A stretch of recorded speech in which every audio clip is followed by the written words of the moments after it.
근데 이런 사건 만약에 찾아오시면 저 그냥 받지 말라고 할 거예요. 하지 마시라고. 다른 거 찾으시라고. 뭐 그렇게 골치 아픈 거 하시냐고. 빠르게 핵심만 듣다 보면 늘어나는 경매 지식. 제보경.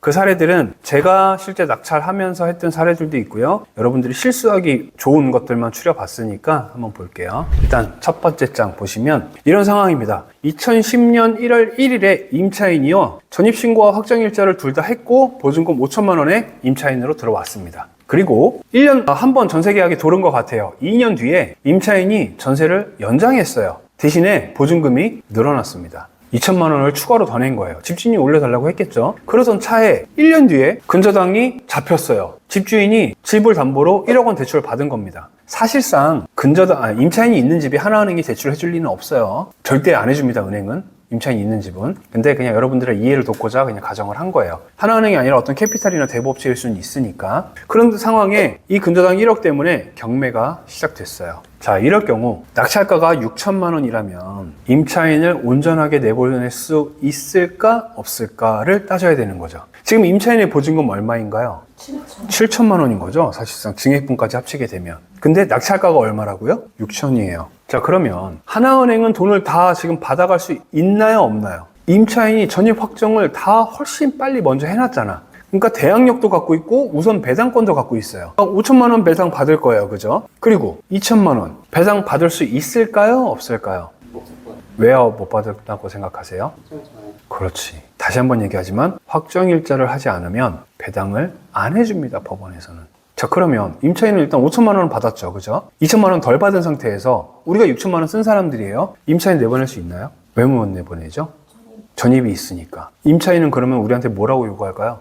2천 더 달라고 하겠죠. 그럼 우리는 줘야 됩니다. 실질적으로 우리는 8천에 사는 셈이 되는 거예요. 보증금을 증액을 했을 때는 확정일자 받아야 돼요. 받으셔야 돼요. 무조건. 이게 특히 예전에 우리 어르신들도 그렇고 보통 보증금 올려주는 거 그냥 송금해주고 끝내잖아. 그죠? 안 돼요. 이런 일이 발생할 수 있는 거예요. 이런 일이. 그러니까 증액분에 대해서도 계약서를 다시 작성하셔야 되고 거기다 확정일자도 받으셔야 되는 거예요. 만약에 이 사람이 확정일자를 받은 사람이라면 6천만 원을 쓰지도 못해. 사실은 정상적인 사람이라면 최소 7천만 원 써야 되는 거예요. 그래야 임차인 내보낼 거 아니야. 그죠? 그래서 여러분이 이 사례에서 꼭 알고 계셔야 되는 건 확정일자를 받지 않은 보증금의 증액분은 법원에서 배당을 받을 수가 없다. 하지만 기존의 전입은 유지가 되고 있기 때문에 대항력은 있다. 그러니까 우리는 이 사람을 내보내려면 우리가 이 돈을 만들어줘야 된다. 네. 만약 2천만 우리가 이제 그 낙찰을 7천으로 했을 때는 네. 5천은 받고 나머지 2천은 일단 근저당이 가져가면 임차인이 2천만 원을 돌려줘야 되는 거예요. 임차인이 먼저 받아갑니다. 왜? 날짜가 월등히 빠르니까. 날짜가 날짜가 월등히. 만약에 보증금 증액하는 게 네. 근저당 이후면요. 자, 다음 장을 보시면 됩니다. 자, 첫 번째 장 이해하셨죠? 심플하게 말씀드리자면 상식선에서 생각을 좀 해보세요. 우리가 법을 꼭 모르더라도 그냥 상식선에서 생각하시면 돼요. 자, 두 번째 장. 똑같아. 똑같이 2010년 1월 1일 날 전입 확정 다 했고 보증금 5천만 원이었어요. 근데 그 다음에 집주인이 근저당 대출을 받았네, 하나은행에서. 근데 임차인은 몰랐던 거예요. 왜? 임차인 솔직히 전세 살아보시면서 전세 살아보신 경험 있으시겠지만 등기부등본 확인해 보신 적 있으세요? 대부분 잘 안 해요. 그러다가 집주인이 2천만 원 보증금 올려주세요 그러면 그냥 돈만 송금해주고 끝나버리는 거야. 근저당이 있는지도 몰랐던 거예요. 그래서 확정일자 보증금을 증액해줬어. 더군다나 확정일자까지도 안 받았어. 똑같은데 순서만 바뀐 거죠 지금. 순서만 바뀐 거예요. 자, 이런 상황이라면 똑같이 낙찰 금액은 6천만 원입니다. 자, 배당은 당연히 임차인 5천만 원 먼저 배당 받겠죠. 1천만 원 남았어요. 2천만 원 누가 가져갈까요? 은행이 받아가겠죠. 은행이 받아가면서 이건 말소가 될 거야. 그죠? 이것도 뭐 당연히 없어질 것이고. 근데 이 임차인이 보증금 2천만 원 어떻게 될까요? 저희가 인수해야 될까요? 똑같이 확정일자를 안 받았기 때문에 물론 지금 줄 돈도 없지만 남는 돈이 있다 해도 법원에서는 안 줄 거거든요. 확정일자를 안 받아놨으니까. 네. 자, 근데 우리가 2천만 원을 줘야 될까요? 안 줘도 될까요? 임차인은 줘야 될 것 같다. 그러면 앞장이랑 차이가 없네요. 앞장에서도 줘야 됐었고 두 번째 장에서도 줘야 되는 거네. 그죠? 이런 케이스에서는 우리가 안 줘도 됩니다. 은행이 오히려 이거보다 빠르잖아요. 이번에는. 그러니까 얘가 먼저 돈을 1천만 원 받아갔잖아. 그러면 얘는 근저당이 말소가 되면서 이거보다 늦은 날짜에 등재가 된 것들은 다 자동으로 권리가 없어지게 돼요. 그러니까 보증금 2천만 원을 낙찰자가 인수할 필요가 없습니다. 그러면 임차인은 어떨까? 근데 자, 사실상 2010년도 1월 1일 날 한 거에 대해서는 이미 배당을 다 받았어요. 그죠? 그러면 이 사람은 확정은 끝났어요. 배당 받았으니까. 확정 일자가 갖고 있는 기능은 끝낸 겁니다. 근데 지금 전입은 대항력이라고 말씀드렸죠. 이 사람은 대항력은 있을까요? 없을까요? 없을 것 같죠? 5천만 원 다 받아갔으니까. 그렇죠. 없습니다. 대항력은 없어요. 그래서 싸우겠지. 이런 식으로 낙찰 받으면. 임차인은 내 돈 내놔 할 것이고 나는 우린 절대 못 줘 하겠죠. 자, 이럴 때는 차라리 강제 명도 비용을 산출을 해서 예를 들어서 법원 계산기에 들어가면 다 나와 있거든요. 명도 비용이 한 300만 원 나오겠어. 그러면 그럴까? 아니면 내가 200만 원 줄 테니까 나갈래. 그렇게 협의를 보는 거죠. 보통 후자를 많이 선택하세요. 어쨌든 중요한 건 사실 임차인한테 우리가 좀 악한 마음을 먹는다면 그 200만 원도 안 주셔도 돼요. 근데 그냥 수월한 명도를 위해서 그냥 그 정도는 지출로 이제 좀 예상하고 들어가는 거죠. 사례 1과 2가 이 근저당과 확정일자를 안 받은 거의 순서만 바뀌었을 뿐인데 우리가 인수를 해야 되는 상황도 있고 안 해도 되는 상황이 만들어지는 거예요. 이해되시죠? 중요한 건 근저당.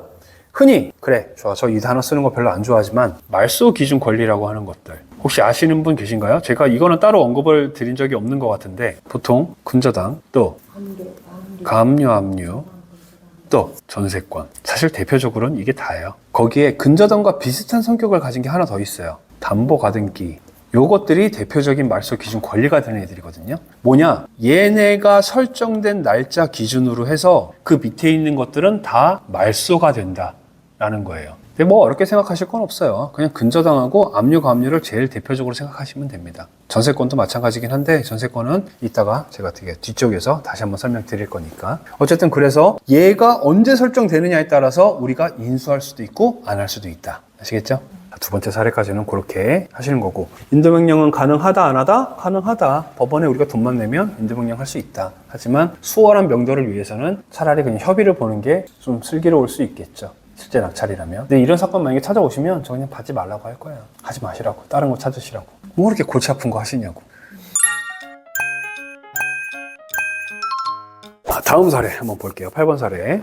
이것 때문에 경매 사회행위 하는 사람 굉장히 많아요. 2011년 2월 1일 날 소유자가 전입신고를 했어요. 그리고 4년 뒤죠. 15년에 이 집을 팔았어요. 예를 들면 소유자는 A씨라고 하고 집을 산 사람은 B씨라고 해볼게요. 자, 이 집을 팔면서 조건을 걸었어요. 뭐야? 내가 너한테 파는 대신에 나 이 집에 그냥 임차 계약하게 해줘. 전세 끼고 사는 거죠. B씨는. A씨가 그래서 임차인을 보증금을 한 3억 정도 얘기하는 거예요. 그럼 원래는 B씨가 A씨에게 이 집이 5억짜리라서 5억을 줘야 되는데 전세 3억 인정해주는 대신에 얼마만 주면 될까요? 2억만 주면 되는 거죠. 2억 갭 투자한 거죠, B씨는. 자, 이런 상황이었는데 17년에 B씨의 채무 때문에 경매가 들어갔습니다. 자, 이때 임차인은 현재 임차인 누구지? A씨죠? A씨는 대항력이 있을까요? 없을까요? 2015년 2월 1일 집을 팔 당시에는 전입 확정을 따로 하지 않았습니다. 왜? 이미 전입돼 있거든. 2011년도에. 그쵸? 자, 임차인이 현재 A씨의 대항력은 있을까요? 없을까요? 여러분이 A씨라고 생각해 보세요. 그 감정이입을 하면 꼭 그렇게 된다니까? 이 사람은 2017년도까지 한 번도 이 집을 떠난 적이 없는 사람이에요. 자, 그러면 이 집을 낙찰받은 사람 입장에, 여러분 이제 낙찰자 입장에 한번 해보세요. 낙찰자 입장으로서 A씨의 대항력 인정해주고 싶으세요? 안 해줘도 되겠어요? 이게 참 입장의 차이지. 없을 것 같으세요? 이유는 자꾸 말로 뱉으세요. 그래야 기억납니다.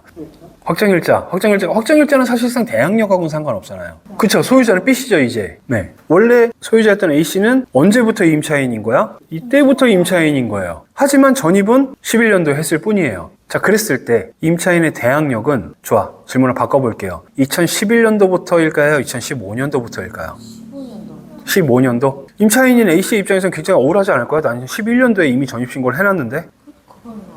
맞습니다. 여러분 생각하시는 게 맞아요. 이런 경우에는 소유자는 이 날짜부터 대항력이 성립하는 거예요. 미리 했다 치더라도. 위치가 달라진 겁니다. 소유자의 위치에서 임차인의 위치로 내려왔잖아요. 그렇기 때문에 그 날짜가 기준 날짜가 돼요. 자, 이러면 굉장히 간단해, 그죠? 자, 근데 제가 조금 또 변칙 문제를 한번 내볼게요. 2011년도에는 예를 들면 남자였습니다. 소유자가 남자였습니다. 남자였고 2015년도에 집이 매각이 됐는데 집을 산 사람은 여성이에요. 그러면서 이 사람이 원소유자가 임차인으로 계약을 한 거예요. 그랬는데 알고 보니까 둘이 부부래. 경매가 드러난 뒤에 집행관이 나가서 현황 조사를 해봤더니 둘이 부부래요. 자, 여기까지 어떻게 생각해 볼 수 있을까요? 남자가 갖고 있던 집에 결혼하면서 여자한테 명의 돌려준 거 아닐까요? 정상적인 거래 방식으로 보면 그럴 수 있어요.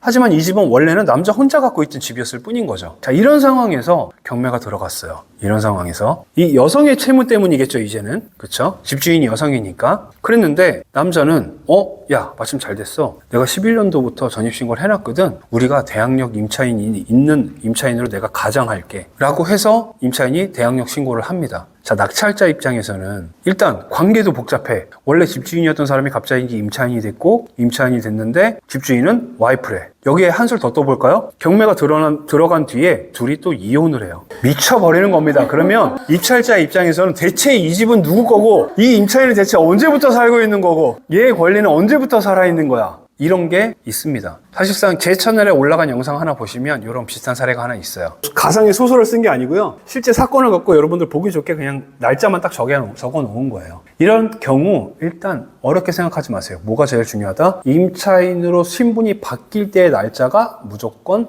임차인의 대항력 성립 날짜다라고 생각하시면 크게 어렵지 않으실 수 있어요. 부동산 경매 사건은 제가 웬만하면 너무나 좋은 주택이 아니면 이혼 사건은 잘 하지 마시라고 제가 말씀드리거든요, 보통. 이 경매 사건은 사건 번호, 우리나라 모든 사건은요, 민사, 가정, 그리고 형사까지 해서 다 사건 번호라는 게 만들어지거든요. 그래서 경매 사건은 2023년에 시작됐으면 앞에가 2023으로 시작해요. 그리고 타경이라고 제가 부호가 붙는다라고 말씀드렸죠. 그리고 뒤에가 1, 2, 3, 4, 5 이런 식으로 일렬 번호가 붙어요. 이게 모든 우리나라 사건 번호의 형태예요. 그랬는데 경매 개시됐는데 옆에 예를 들어서 2021 즈단 1, 2, 3, 4 적혀 있다. 이 경매가 시작된 이후인 사건 번호가 적혀 있는 거거든요. 즈단이면 이혼 사건입니다. 혹은 느단. 그래서 즈단, 느단 있으면 이거 골치 아프겠다. 웬만하면 하지 말자라고 약간 이 순위로 넘기셔도 괜찮아요. 골치 아픕니다, 이런 사건은. 자, 8번. 사실 8번은 여태까지 7번까지 사례들보다는 조금 쉬우시죠? 답이 딱 나와 있잖아. 이 날짜 기준으로 대항력이 성립되는 거다.